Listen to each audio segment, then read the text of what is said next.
Welcome to a quick discussion of Castlevania Symphony of the Night.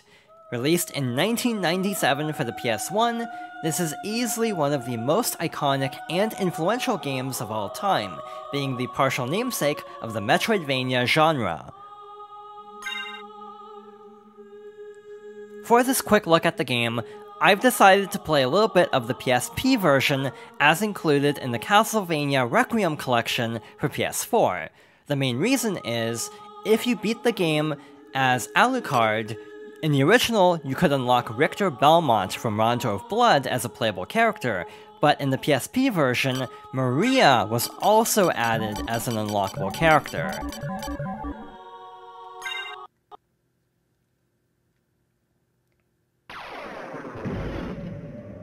Maria mode is actually really interesting for a few reasons. The main reason is its history. So, this is actually the second time that Maria Renard has been playable in Symphony of the Night, but the first time was actually pretty obscure. So, a year after the PS1 version, around 1998, Symphony of the Night was re-released for the Sega Saturn with bonus content. So, for example, there were additional areas that you could find, and Maria was a bonus playable character from the start, if I'm not mistaken. In the Saturn version, she actually had a completely different moveset than this version, and to tell the truth, I haven't actually played the Saturn version that much to know which version of this moveset I prefer. I actually like Maria's moveset in the Requiem version quite a bit, but it's partially because I really like Castlevania Rondo of Blood, and her moveset is basically from that game. Symphony of the Night is actually a very fascinating game to me, because it's simultaneously my first Castlevania and the one I've played the most, but it's actually one that I'm very bad at.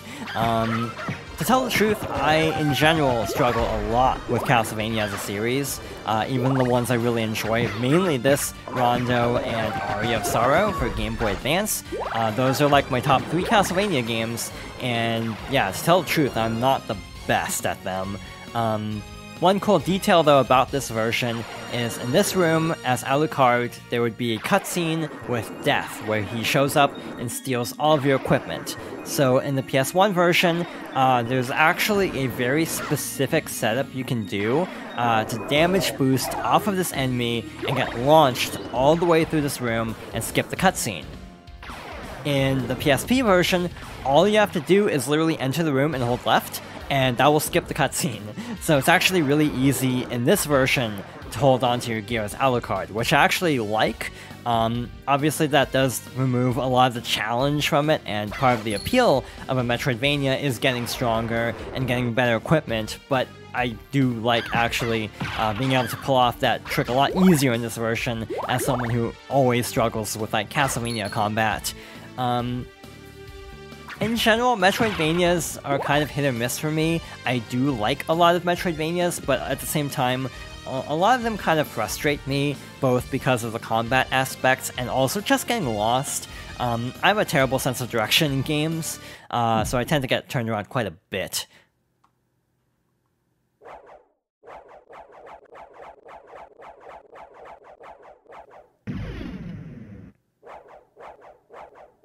One thing worth mentioning about this version is you might have noticed that saving animation is a little sluggish, and that appears to be a problem in this version only. I don't remember that being a problem on the PSP version. So yeah, also worth mentioning, speaking of animation glitches, the Saturn version is actually very polarizing because it does have bonus content, which is actually kind of cool. However, the game itself is actually a worse performing version of Symphony compared to the PS1 version. So for example, the PS1's aspect ratio is slightly different than the Sega Saturn's, so a lot of the sprites were redone to be a little bit wider, causing like, yeah, weird pixel scaling basically. So for example, like, certain elements that are supposed to be like a row end up having like extra pixels in them and don't look as smooth as a result. A little bit more jaggedy. There's also like worse slowdown in the Saturn version from what I've heard, and also certain graphic effects are also glitched or like reduced in quality just because of how it was ported. So yeah, it's kind of a shame, actually. I almost wish there was like a definitive version of Symphony that actually incorporated everything. Like this version has Maria as a playable character, but using the Rondo of Blood moveset, so it's not exactly like the Saturn version. And also you're missing the Saturn exclusive areas. And it is kind of a shame that they've actually never re-released that Saturn version, or at least tried to remake the content to work in the PS1 version. So yeah, it is kind of interesting actually that there's two major versions, but one is often forgotten about because it's just never been re-released. And frankly, being a Japan-only Saturn game makes it a little bit hard to access as well. I have tried it a little bit. I actually don't like it, partly because of the controls. Basically, the button layout for the Sega Saturn version is very different, and I find it extraordinarily disorienting trying to play through that version just because I keep pushing the wrong buttons for every action. One thing worth mentioning is, as Maria, you actually do have a couple of cool moves. For example, you can actually perform a little slide. You can also press down and up really quickly and then jump. To basically fly up really quickly using this owl. I actually like how Maria attacks by basically setting an owl to attack. In Rondo, I think she had like doves, so it's kind of a neat progression for a character in like power level to be using owls now. I think we're coming up on the first boss, so I was trying to remember where the next save point is. It's always a good sign when you're this early in the game and you're already getting lost. This fight isn't overly difficult, but Maria, to my understanding, does also take more damage, kind of like in Rondo. So I kind of would have liked to save just to be on the safe side, but oh well. We also have two specials that we can cycle through with Circle. So we have attack cats and birds. So we can do this to deal a ton of damage, and we can also like unleash cats as well, which is a kind of a staple of the series going forward from Rondo. I know that's a big thing in the Soma games, Aria of Sorrow and Dawn of Sorrow. So yeah, like Soma crews in that game could basically obtain like spirits of enemies, and then basically gain attacks from those enemies, and they do know attack cats are one possible option in that game. So yeah, in general that boss went really well. Again, fighting those two bosses with Maria is a lot easier because Maria doesn't have to worry about equipment. Also, I don't think she levels up either, so that's another difference from Alucard. I think Richter also doesn't level up either. I've actually not really played Richter mode. It's kind of weird. I like Richter as a character. I would probably say he's my favorite Belmont, partly because Rondo is one of my favorite Castlevanias. But the ironic part is I actually almost never play as Richter in Rondo, and it's just because his like overall gameplay style is like a classic Castlevania, which is kind of ironic to say. I don't like playing a Castlevania game like a Castlevania game, but that's basically my problem with Rondo. As soon as I unlock Maria, which is like stage 2 or something really early on, I basically swap over right away because I do prefer Maria's moveset, because she has like a double jump, she can change direction in mid-air using the double jump in Rondo, and in the classic games, when you weren't able to like move around in mid-air, that's a big deal, especially if you're not used to it. My first classic Castlevania was actually Rondo, but it was the Dracula X Chronicles version. That was a 3D remake of Rondo with like different artwork, 3D models for everything, and like a different like dub direction. So for example, the original Rondo of Blood is a little bit like campy in style. Like the overall tone is kind of like, I mean, you're going to fight Dracula, but the game is still very silly. So the Dracula X Chronicles version is a little bit more serious.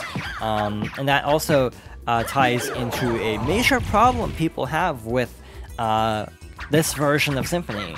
So because the version of Rondo and the version of Symphony both are what's included in the Castlevania Requiem collection, yeah, this is basically just the PSP collection, but minus the 3D remake of Rondo.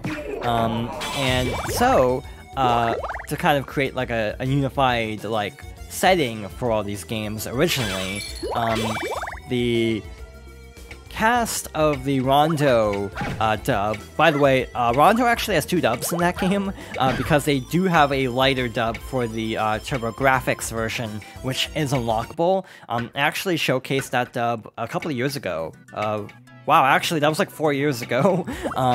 When Richter was announced for Smash Bros, I played through Rondo, but I didn't technically play the PSP version.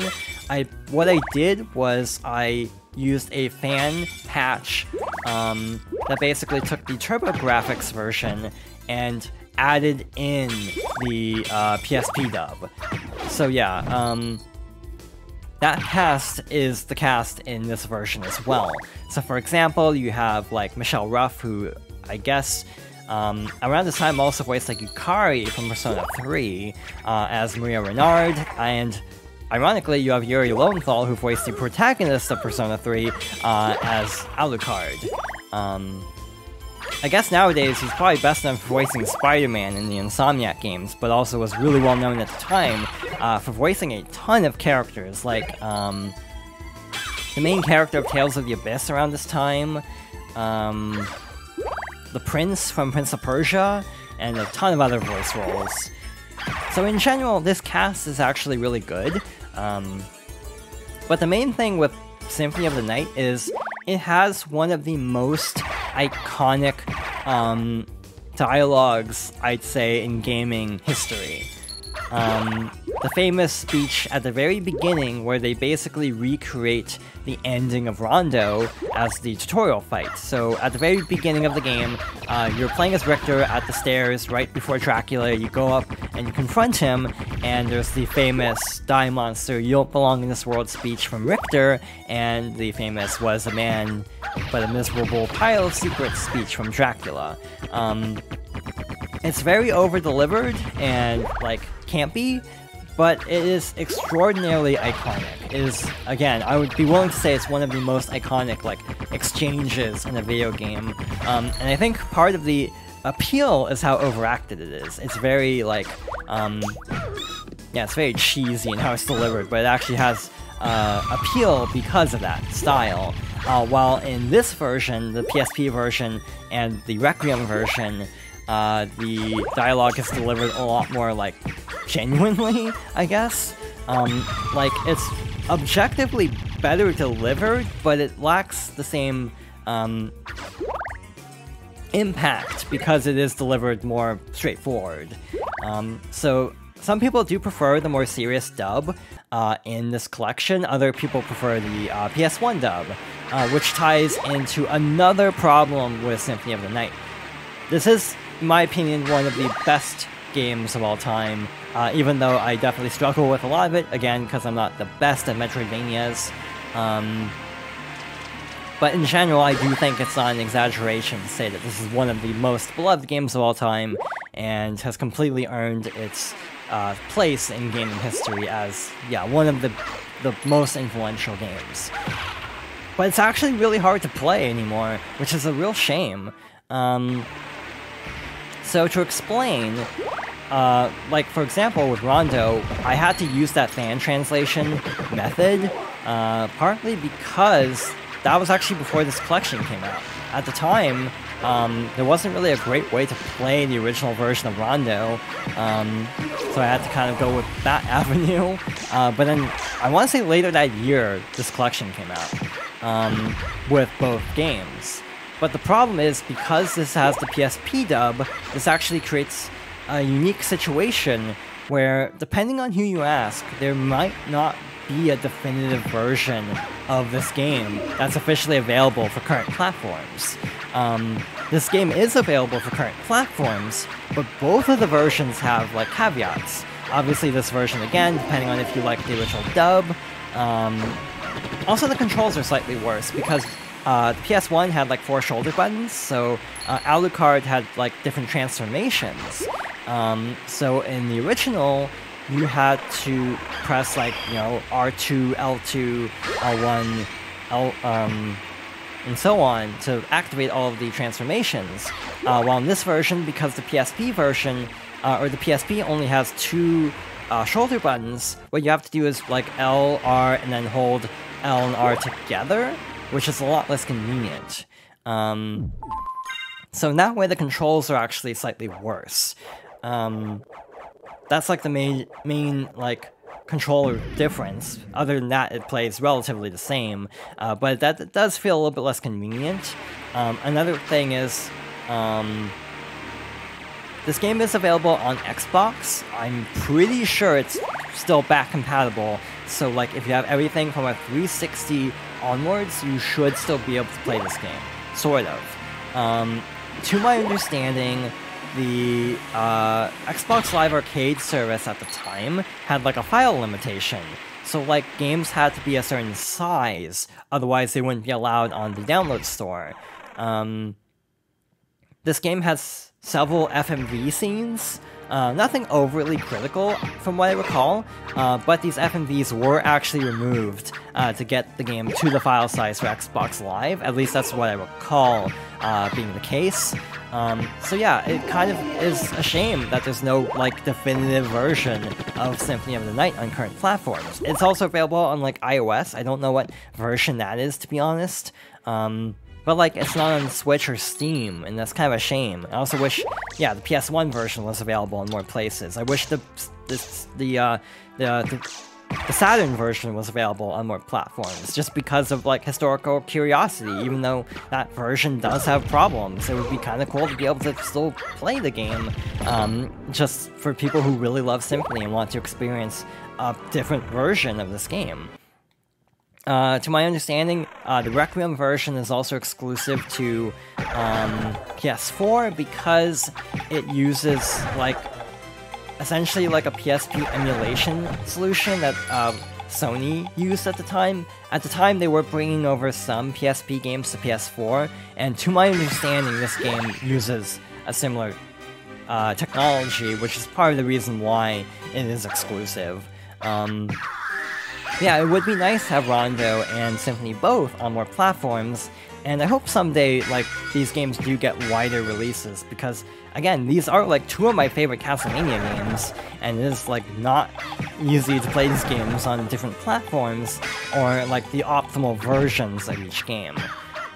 Still, I do recommend playing both games, to be honest, especially Symphony if you're curious about, like, the origins of, like, essentially the Metroidvania genre, because this was the first Castlevania that had this open style, and also incorporated, like, RPG leveling and, like, item usage into the Metroid formula, hence Metroidvania. So it is a very influential game, and it is definitely a game that I think is worth experiencing because of its importance to the overall genre. But again, I just wish it was available and, like, more versions of it were available as well. But with that being said, I think that about sums up everything I had to say about this for now. At some point, I would like to do a full playthrough of the Alucard route. So definitely expect that sometime in the future, but not anytime soon. But with that being said, thank you for watching, and I hope you'll join me next time for more Castlevania, not for more Castlevania, for another discussion.